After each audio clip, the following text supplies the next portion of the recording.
there's like this opportunity to have pivotal change in a technology stack or in an industry, but it's largely ignored because it's unbelievably cost ineffective in the short term.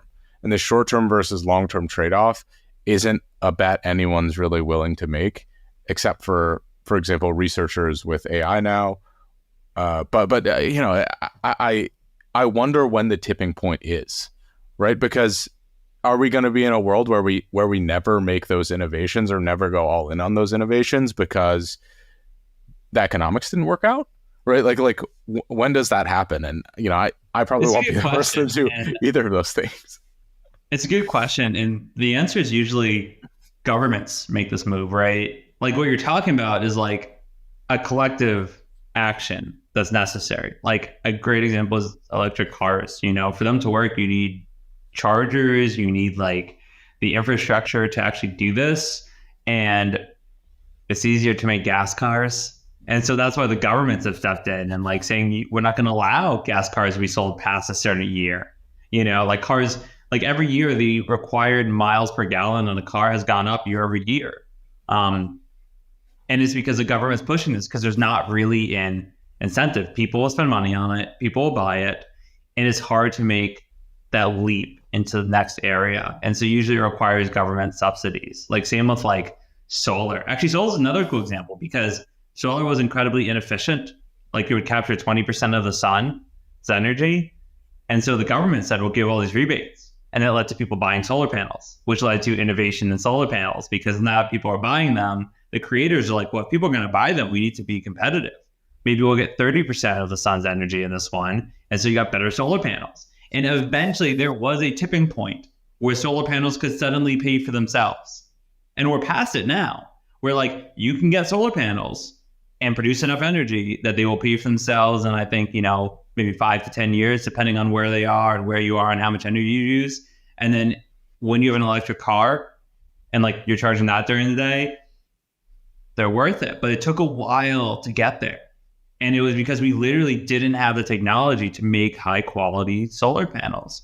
But we're getting there. And it's because of that push, like the government did it, and that they would just give you tax rebates for buying solar panels to push the industry forward. And that's usually how a lot of these things end up happening. And even behind the scenes, because you wouldn't even think about this, a lot of the research that happens out there is funded by the government through like National Science Foundation grants. Like they give grants to companies to spend millions of dollars researching something that might not pan out, but that definitely is not economically feasible initially.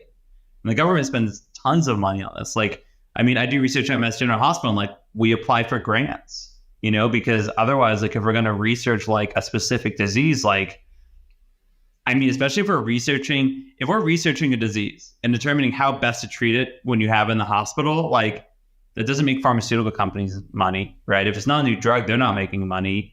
The only person that saves money is the government through Medicare and Medicaid. Insurance companies, they get the money, but they don't lower your premium because of it. So it's really the government benefits and people benefit because they get better treatments. So the government funds these. So interesting.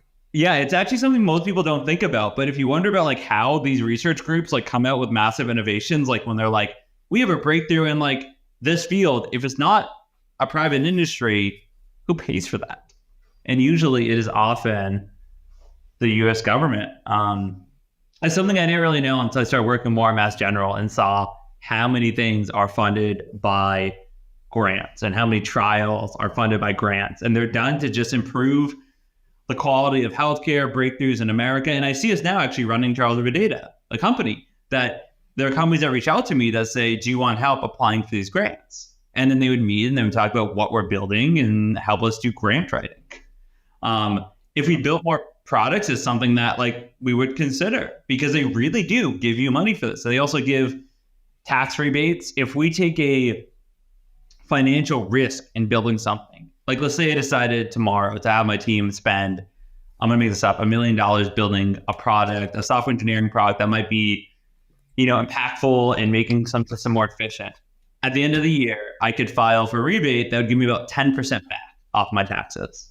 Actually, it's more than that. About 10% of the salaries. So if I paid $1 million to build it, I would get about $100,000 back at the end of the year from the government, because I'm taking a financial risk to produce research, and I would own kind of the IP for it. And there are a couple specific things you have to do, but these aren't loopholes. This is what the government wants you to do in that scenario. And this is like what Amazon does as well.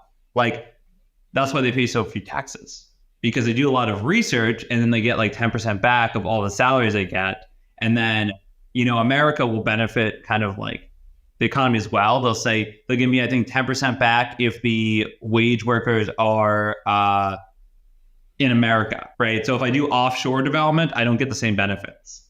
So they invest in like research in America, and they actually it's not just talking about the government saying we want to do this. It's saying like, no, there's real money there.